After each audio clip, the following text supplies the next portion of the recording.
Hi, I'm Sarah and I'm a postdoctoral researcher here at QUT, and my job is to investigate new materials for nanoscale 3D printing. So what we're trying to do is develop new materials that can be 3D printed with light. And with these new materials, we'll be able to 3D print conductive surfaces so we can integrate them in our nano glasses, in virtual reality, in mobile phones, and make all our technology smaller and faster. So when I left high school, I really had no idea what I wanted to do, and a job opened up for me at an engineering company, so I started working there.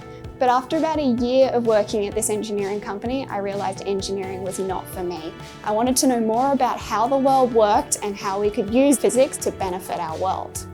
So I decided to come to QUT and study maths and physics double degree. And the more I got into the degree and the more I learned about the physics, the more I fell in love with it. I just wanted to know more and more. So in my third year, I did a subject on lasers and photonics. And as soon as I learned about lasers and how they worked, I just fell in love. And I knew from then on I would be studying lasers and working with them for the rest of my career.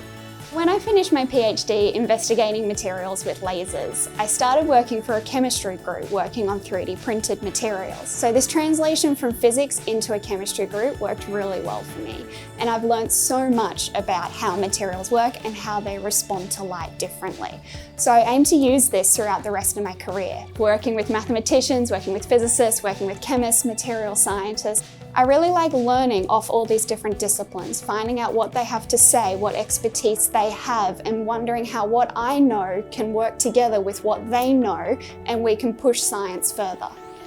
To anyone considering studying physics, I would say absolutely do it. It's the only discipline where you get to understand how the world works. We get to know the secrets governing our universe, and that is so cool.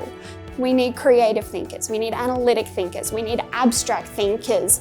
We need everybody to come together, because it's only when we all bring our different ideas and perspectives that we can solve the world's biggest challenges.